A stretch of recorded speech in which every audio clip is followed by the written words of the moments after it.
Welcome back to Burnout Break Room, the podcast that's like a break room, but helpful, where we look at burnout through a realistic lens, talk about ways to take a break from the grind, and spill the tea. I'm Lyndie Larimore. I'm a licensed therapist and certified career coach. And I'm Caitlin Truhella, creativity coach and speaker. And we're your hosts. Thank you for joining us again here in the Burnout Break Room. Caitlin, how have you been? I'm doing fabulous, but I'm not gonna lie. Today is definitely a show up as you are day. I'm feeling like 50%. So it's definitely one of those days.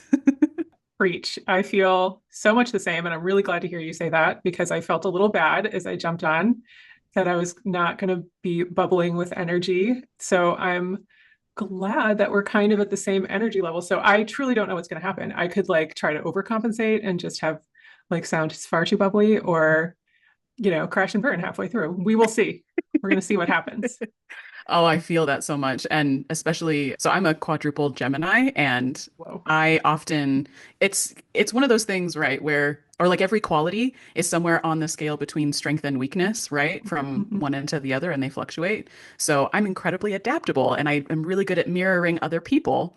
So when I spend time with other people who are really energetic and bubbly and just, completely over the top, then I just naturally match theirs. But then I have to be super aware of my own energy levels and what's really going on under the surface. Oh, that's so real. That's so real. I'm Mhm. I'm a Virgo, so I feel like I just kill the energy in the room as soon as I get in with my perfectionism. So yeah, there's that. So I apologize in advance for any energy killing I might be doing. But I want to talk about our journal prompt from last week. And I will say, just as a little bit of a teaser, it got deep for me, like fast, Mm. in a way that it was the opposite of what I was thinking was going to happen with this journal prompt. So yeah, that's another warning. I come with a lot of warnings today, I think. We can put a little sign on the break room door. Yeah, things get deep fast in this break Hmm. room. Hmm. What about for you, Caitlin? What were these prompts like? It definitely got deep for me too. So on the weekends, especially my partner and I actually journal together. And so we're literally sat across from each other, doing this activity. And like it got pretty intense towards the end because I feel like the majority of the time when I'm journaling, the first parts are like, it feels more like housekeeping, like this is what's going on, this is a dream that I had, and these are kind of like general thoughts. And then I start to kind of like pick through that stuff. And that's when like the deep Mhm. things come out. And I literally had to stand up and walk away for a minute just to kind of like shake it out Yeah. because it was getting kind of intense. And he even asked me like, "Hey, are you okay? Like we're just writing." I was like, "I'm good. I just need a minute." I'm glad to hear that, really, because I was surprised, like I said, with how deep it got. Yeah, it was kind of emotional for a moment. Not that I have feelings or emotions. As a therapist, I don't have to. That's why I went into therapy. We could Hmm. talk about everyone else's all day long, but I don't have to have them. I feel that too. Hmm. Yeah. So remind me what the prompts were. Hopefully, I did the right ones. Wouldn't that be funny? So we had two. And also like these are in terms of prompts, they are meant to, their intention is to inspire a different approach. So it's not, these are certainly not homework for anyone. Mm-hmm. And people can take different variations of these as they like. And I actually did a little bit of a variation of them too, so it wasn't exactly the same thing.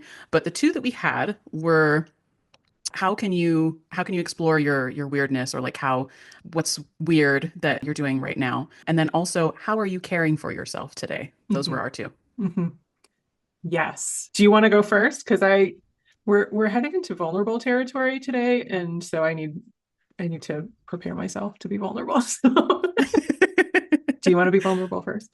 I would be glad to. And yeah, it's definitely, a process as we kind of like physically take off those pieces of armor, for all of the, soft, squishy, vulnerable things underneath. So yeah, I think it's important to honor that process. Hmm. And my personal experience, well, first of all, looking at the weird prompt, I find that I like to use my voice the most. And between doing different accents, or it's funny because people who know me best know that when I tend to be the most stressed is also when I tend to just like dissociate in conversations. Hmm. We'll be talking about whatever, and then I'll, just randomly like say a quote from Shrek that, might be related, it might not, but it was, my individual train of thought landed, at that particular station. So Hmm. And people kind of just watch how this happened. And sometimes they have to cut me off and kind of like bring me back to reality, especially if there's any music involved. So, but I would say that's one of the most fun ways that I have with that kind of being and, not taking ourselves too seriously. And yes, I have full movies memorized in my brain. Just Wow. they live there. It's free real Amazing. estate. Is And Shrek I'm one of fine with them? it. Yes, definitely Shrek 1. There's some other movies too, like Pride and Prejudice, some like key phrases from David Attenborough. So it's a pretty mixed bag. But sometimes these clips and snippets come up in my head in conversation, and I'll make myself laugh, and people around me are like, "Do you need us for this?" You're just entertaining yourself.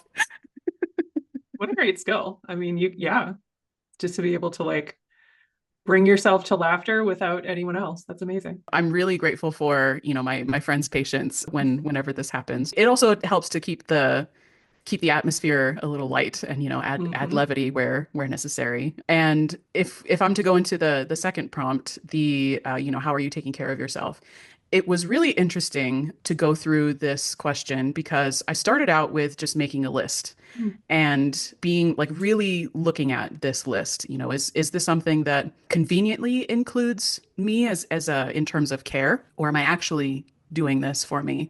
And the thing that I loved most about this process was identifying where my energy is being directed in that way of things that benefit me. And I was actually surprised. It was a little bit more than I thought. And also finding that I'm actively engaging in positive habits that I've wanted to include in my goals for a long time. And for a long time in the past, much more difficult to make a part of my routine. Hmm. Whereas now they are a much more active part of my day or week or what have you. So I was actually really, really happy with that. And that ended up being a big positive. But then looking deeper into like what those different types of care were, like are these things performing or are they the benefit of just like regular, personal maintenance, or are these looking to have long-term effects Hmm. and taking care of the heavy things that you're feeling? Because going back to what you said earlier, like in all the times I've been in therapy, every therapist has told me, like you're really good at intellectualizing everything that's going on. And you can also identify and kind of connect the dots about like where things come from or why this might be happening, but you're not sitting with it. You're not actually feeling it. And my favorite joke, I think, like whether you want to call it a meme or whatever, is whenever something happens or like you have an emotional response to something, the reaction is like, ew, feelings. Right. Oh yeah. Uh-huh. I love that so Uh-huh. much. Yes. So, One of my favorite therapist friends, I saw her do this once, probably like 15 years ago now, where like the word feelings was always accompanied by like two hands up and a leg fully up, like in this. So it was never just feelings, it was feelings, right? mm, Um, Again, as therapists, we don't ever have to feel them, right? That's what I signed up for. right, right. And that's honestly one of the great things about have that outside perspective for, other people when they're sharing their experiences and their problems. But then, we also have to, take our own advice. Hmm. Oh yeah. Yeah, absolutely. Absolutely. And I mean the dirty little secret that I've discovered is I can't do good therapy if I'm not sitting with my own feelings and experiences. So yeah, unfortunately, these feelings things, it seems like they're going to be around for a little while. So I think I have to get up close and personal with them. Yeah, they're here to stay. I have to share though. Well, first of all, I couldn't agree with you more in terms of, any coaching or counseling practice. We have to be very mindful of the person that we're bringing to the table as a counselor, but also like for ourselves. But also in my work within literature and writing, there are so many really interesting tools that relate to that practice. So, for example, there's so many more creative ways of writing a scene or communicating something about a character. So instead of saying Sarah felt sad, Hmm. we have so many other words for sad, and there are so many really cool resources online. You have like emotion wheels and stuff like that to like look at all the different ways of describing these things like as part of the writing process. But these tools are also totally applicable for these situations too. When you're trying to, put a face or a name to an emotion. There's a really interesting book that I picked up a couple weeks ago that is called Feel Something, Make Something. And they talk about this journaling process in kind of a new way where you can sit with those feelings and whatever it is that you're experiencing and bring an awareness to them in a different way. So, for example, like if you're feeling listless or directionless, she had an example of like drawing a stick figure with like really long arms, like Mm. feeling the weight in your body that way. Or like if you feel like a lot of head, like mental fog, she drew it with like literal head in the clouds, that kind of thing. But it's that mind body connection and emotional involvement there too. I thought that was really cool. Mhm. What a fabulous way of getting to know your own emotions. And certainly you have used emotion wheels, especially as a child therapist. There's so many people that can go through a good portion of their life without ever having to really think, what am I feeling right now? And it's interesting working with some people now who are adults who really struggle with being able to identify feelings. And so the journaling can be a really important part of that. And, when we think of burnout, I think it's really important to say out loud, burnout is often simply an accumulation of unfelt feelings that have just kind of settled in the body, that have not had the ability to experience the beginning, middle, and end of the feeling. I remember I only learned recently that feelings have beginnings, middle, and ends. And if we don't allow for them, I'm joking about vulnerability and sitting with my feelings. And when I don't do that, I burn out. So it Mm, really is such an important thing. And journaling can be helpful with that. Um, yeah, it's funny how these prompts can go deep quickly. definitely, definitely. For me, it was the opposite. So the caring for myself, I also did a list and I just kind of knocked it out. And I think because since becoming someone who specializes in burnout, I felt it important to practice what I preach. So I have really prioritized self-care and trying to just be on top of taking care of myself, not as an indulgence, but as a necessity. I'm thinking of Audre Lorde's quote, self-care as a form of caring for myself is not self-indulgence, it is self-preservation. And that is an act of political warfare. Yes. And this was like a queer Black woman, back in the day when both of those things were not unlike today, right? Like, I love this idea of self-care as political warfare Mm, because it is so radical to in this world to say, yes, I have the right to pause. mm, And in talking about this, I certainly was struck by this idea of how much we glorify productivity and how much that leaks into not just our work life, but our daily life, and how there's this sense that if I haven't been the right amount of productive today, then I'm not complete sentence, right? I'm not productive, but I'm also like not worthy, or I'm lazy, or whatever it is. So that certainly came up for me. But the part that got deep for me was I just wrote staying weird at the top of my journal. I think in my mind I was like, how are we keeping it weird? And so without getting too much into the weeds, what came up for me was my relationship to the idea of being weird, and how for so long I was pretty terrified of this idea that people would know how weird I was. And so I put so much energy for years into making sure no one knew. And this comes mm, from being raised in a very conservative Christian home, being homeschooled, right? Like all of these things. And, in that little world is great. Like everyone thought the same way and believed the same way. And like everything was kind of the same kind of thing. And so there you could be cool in that space, and that's fine. But then as soon as you kind of get out of that space, it's like, oh my God, everyone is so different than me and it feels so weird. So I think I put a lot of energy into trying to prove that I wasn't that thing that I was, raised as in a way. And then, but also not knowing that having ADHD on top of that, along with other things as well, but like I think there was also a lot of masking that I'd been doing for years. So trying not to be the one who would blurt things out inappropriately, or like trying really hard not to say out loud all of the things that was going on in my brain, because then they'll know, right? Like they'll know that I'm Mm, weird. Or also, as a woman who's really prioritized her career and put a lot of time and energy into that,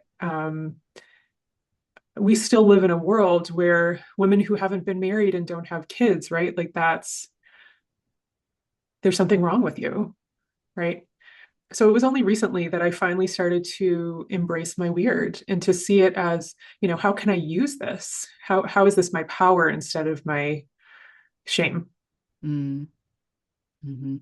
Absolutely. And one of my favorite, I don't know if you would call it a trend per se, but just one of my favorite things that I've seen in different online spaces is people talking about the fact that we really do crave that difference. Mm. And the I believe it was on TikTok, but it was a woman saying, say the weird thing. People are craving Mm. that genuineness from you. And the number of people who, stitched that video and made it into something else where they're, replying with saying the weird thing, Yeah. here's my hot take, or, here's a, unpopular opinion or whatnot, all these different versions of people coming, out of the woodwork and, revealing their weirder sides. And it's so incredibly refreshing. And even seeing it start to grow now on LinkedIn, of all places, on LinkedIn, people Wow. talking about have you gotten to weird LinkedIn yet, where people are talking about, things, and instead of, just the conventional, here's my work announcement, or I'm thrilled to be part of this, fill in the blank, what have you. They're having weird conversations about, what does your coffee mug say about you, or they're talking about, different aspects of, corporate life, and why this is so weird. We spend so much time just sending emails. Hmm. Hmm. Hmm. This is the human experience. I mean, if you think about it, like just being a person is weird. Like we are walking electrified meat sacks, like we're a cucumber with sapience. We're just walking around making decisions. This is weird.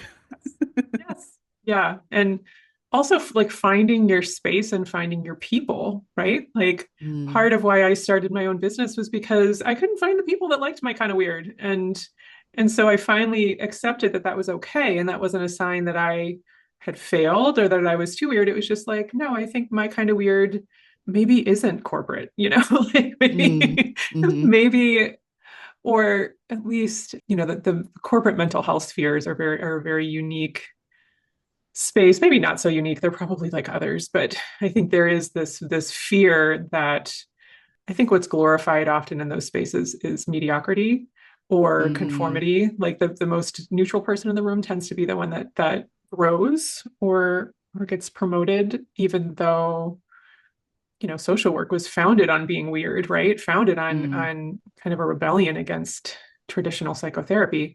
But yeah, like I think there's a lot of concern in those spaces, and I've heard this in academic spaces or educational spaces, what have you. There's a certain level of conformity that's hoped for in those spaces. So I think for me, it was like I want to be okay with being my kind of weird. So I started my own business so that I could do that. Yes, I agree, and I relate to that so much. And you made me think of too, in talking about, neutrality ruling the day. Mm. I had a coworker who jokingly said, the employee of the month or employee of the year award really just means, best at diplomacy. Yes, And 100%. and going back to what you were talking about before, how, so much of our involvement in the working world centers around productivity, and the quote that you share talking about, it is an act of rebellion just to take care of ourselves. It's almost like the message that is, translated to us is that our existence is completely at odds with the idea of productivity. And so, like, if we were to put these on a scale of what we are valued for and what we, value in ourselves, I think that's why it's such an important activity to decentralize that productivity and realize that what will always be valuable is the fact that, we are here. We are alive and well, and we all have something to be grateful for. And that can be so much supported by the activity of just existing, Hmm. doing nothing. Hmm. Which very much goes against what we're supposed to value. That Mm, is absolutely a form of rebellion. And I'm also just so mindful of the privilege that I have to be able to do nothing at times, to be able to pause and and know that my bills will be paid or what have you. Like I try to not forget that piece too, that being able to pause and not be forced to think of productivity in order to pay the bills, right, is a gift that I have, not necessarily because I deserve it. There are certain privileges that I think have given that to me, whether just because that's how I was born too. So I try to be mindful of that. I want to talk a little bit more about showing up with 50% in the fuel tank hmm and how, yeah, like what does that look like for you? What have you done or not done when you've recognized, oh, I don't have much to give today, but I still have to show up. The way I look at it in terms of, what you're showing up with every day, especially if it's not, 100% or anywhere close to it, is definitely breaking it down into those two boxes, for the self and for productivity. What do I have to get done today? But also, how do I take care of myself? And first and foremost, when it's related to the self, I have three primary goals for every single day is drink water, to eat something before 2 p.m., Mm-hmm. Mm-hmm. and to wash my face and teeth. So those are the bare minimum three that Yes. I try to do every day, no matter, what that percentage, showing up looks like. Mm-hmm. And in terms of the, productivity, like whatever is on my list, just breaking it down to what is absolutely essential. And, on those low energy days, then everything else is a nice to have, so a lot of prioritization. And I'm really happy with the system that I've built personally that kind of organizes everything to that view so that, on those days when I need to be able to just look at what needs to get taken care of and, address it directly. But then also on the flip side, like when it's a high energy day, like even though a lot of that productivity was made possible by, the extra energy, it's still a win. It's not to be disregarded. And then the other side of it, I would say that has had a huge influence for me is cycle syncing, because when I notice, and I know that more women and, people with that experience, the hormonal fluctuations, the more we're talking about this, the more people realize it's not that I'm lazy or unproductive or there's something wrong with me because I can't show up with 100% every single day.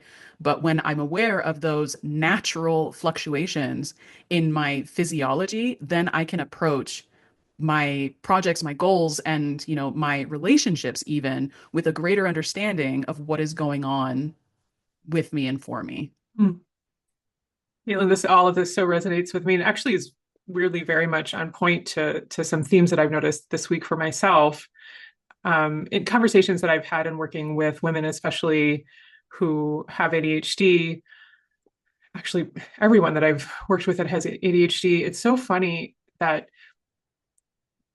they often come to me with this narrative of their laziness. And that's an across the board thing, often because they've been told that they're lazy by Mm, teachers, by parents back in the day.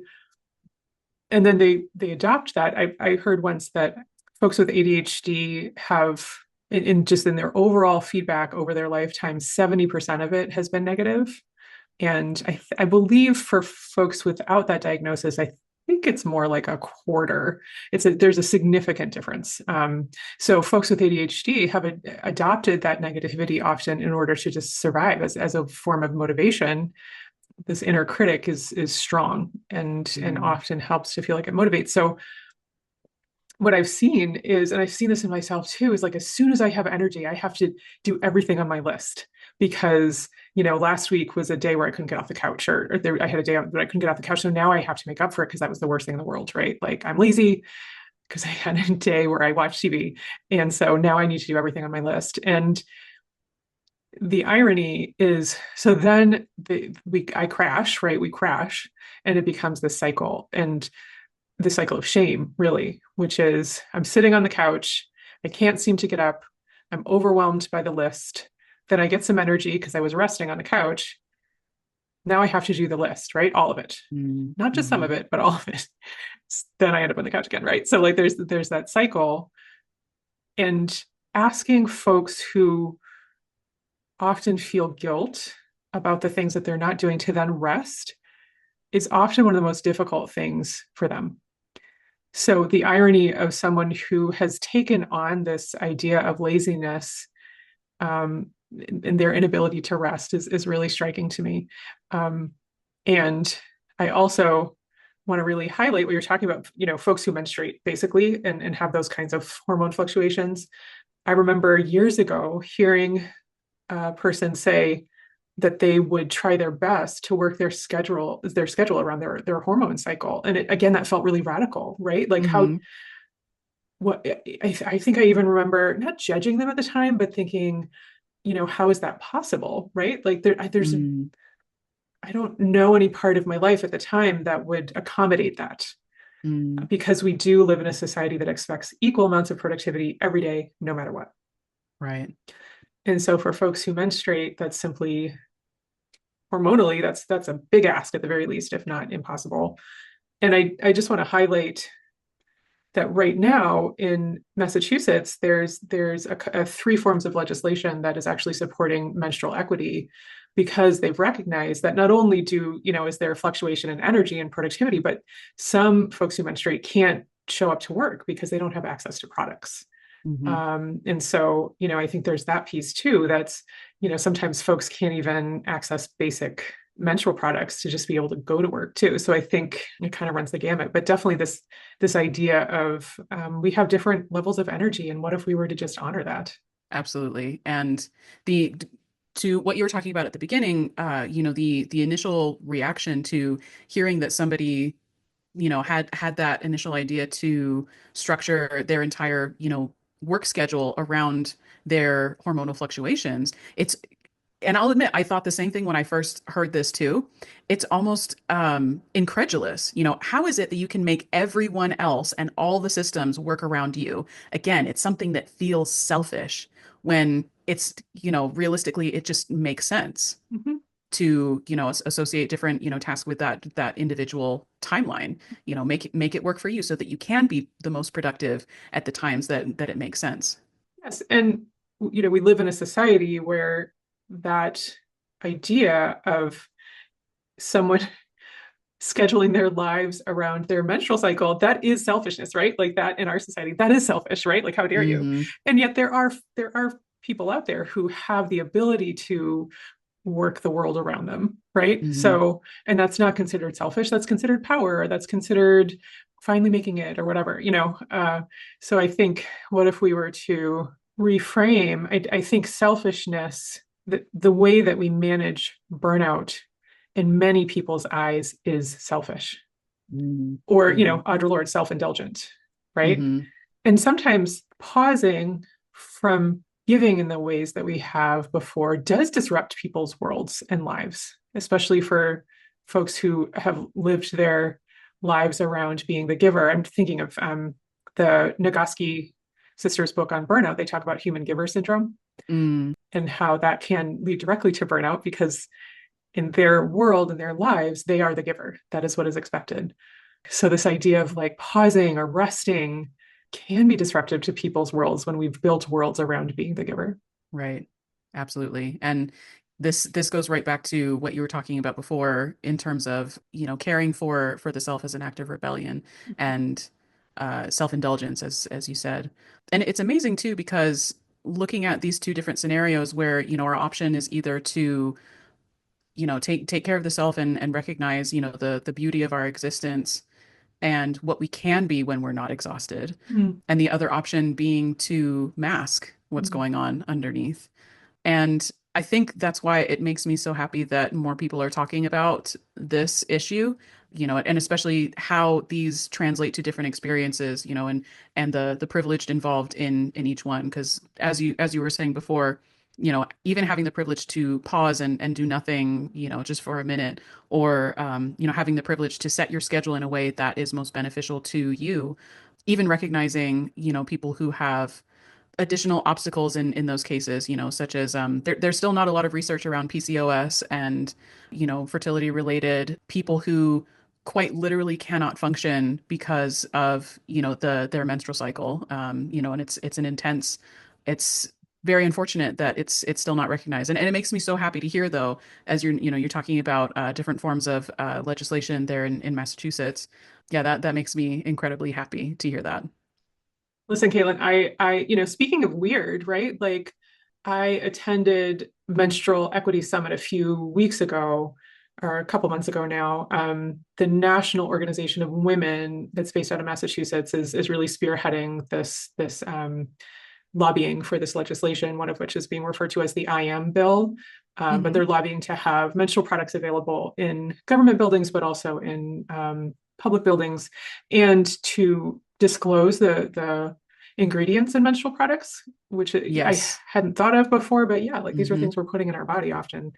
So attending this conference, it felt so weird to be sitting and talking about our periods for hours, right? Like Hmm. it felt so taboo. It felt so Hmm. wrong, right? But Hmm. also so liberating and so validating. And yes, like learned a lot about the extreme discrepancy between studies on like menopause and perimenopause and any reproductive aspect to folks who have ovaries, and as compared to say erectile dysfunction, right? Hmm. And yeah, but also just how important that is for so many different reasons. But yes, like just speaking of weird, right, I do think sometimes too the very subjects that allow us to care for ourselves, or like you said, like some folks who have PCOS can't go to work. And if they're Hmm. not in a work environment where there's understanding, like they could lose their jobs. And so yes, like sometimes allowing for weird, quote unquote, weird subjects means that change happens.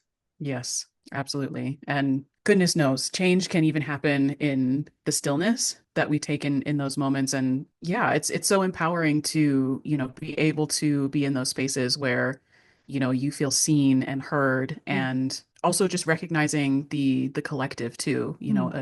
a shared experience. So that is truly incredible. And I remember the first time I came across that awareness, and also awareness of my own privilege too, is when I first started in community college. I remember there was a course that I was taking.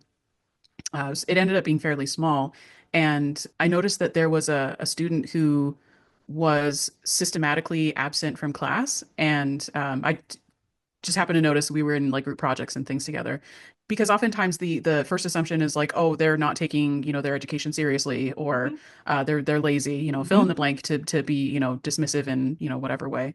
But later, as the class went on and we, did more group projects together, she confided in me that yeah, she couldn't afford feminine products. And, there was no, resource available for that. And because of the, intensity of her experience, she could not come to class. And I still remember talking about it, and, at first being so surprised at, this, new perspective that I hadn't, even considered before.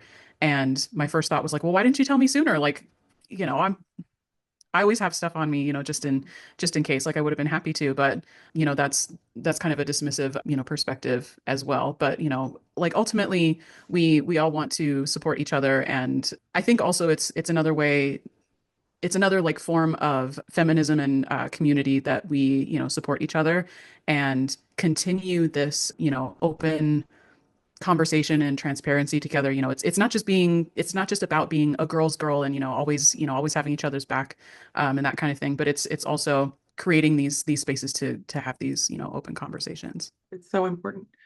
It's making the taboo every day, you know. Hmm. I want to highlight an organization in Massachusetts called Dignity Matters that is made specifically for folks who are experiencing that story. They go into schools and make sure that free menstrual products are provided so that kiddos can get to school. So I think, Fabulous. yeah, there's some really great organizations doing that work. And you talked about the privilege of resting. I think it's time for a new journal prompt. What do you think? Definitely. Although I'm a little afraid because we got our the journal prompt that we had last week that was like, oh, this will be fun and super light. It got deep fast. So we'll see what happens with this one. We had talked beforehand and talking and thinking about whether it's showing up when we don't have a full tank of energy or reserves, or radically saying, I can't show up today. I need to stay home and rest. There can be power in stillness and in choosing to rest. Mm. And so, Caitlin, I think this was your idea. So if you want to share a little bit about what the prompt that you'd come up with, I think it was a great one. Absolutely. So going back to what we were talking about earlier, especially in looking at the comparison of value for our productivity and our existence, Mm. it can be incredibly difficult to simply sit with our existence for a time and just do nothing. And so our journal prompt for this week is to simply do nothing for 10 to 15 minutes. And I know that on the face of it, it probably doesn't sound like much, but even being a relatively, quiet and patient person myself, after minute 5, it's like, "Well, I've been doing this for like 20 minutes. I think I'm good." And, allowing yourself to be bored, I think is a big part of it too.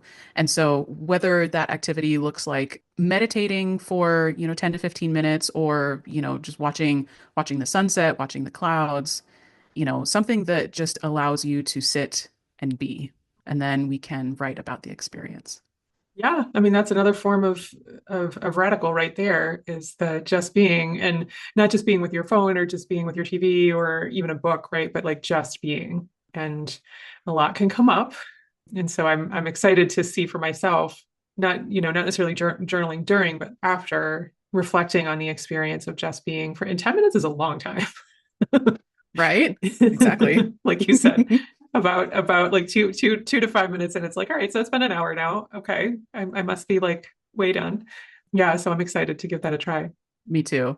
I'm definitely reminded of that Parks and Rec episode where Chris tries to take Ron to go meditate with him. And Chris is saying that he was in there meditating for an hour. And he said, I have to work extremely hard just to, get to that place where my mind is clear and I feel calm. And Ron says, I don't know what I was supposed to get out of that. I was just, standing to myself quietly and not thinking about anything. The world's weirdly most evolved man, Ron Swanson. Yeah. Yes, we stand Ron Swanson. Absolutely. Yes, yes, yeah. So we just gotta be in touch with our inner Ron Swanson, and all will be well. Yes. So thank you again so much for a wonderful conversation. And I look forward to talking again next week. Same. Absolutely. See you next time.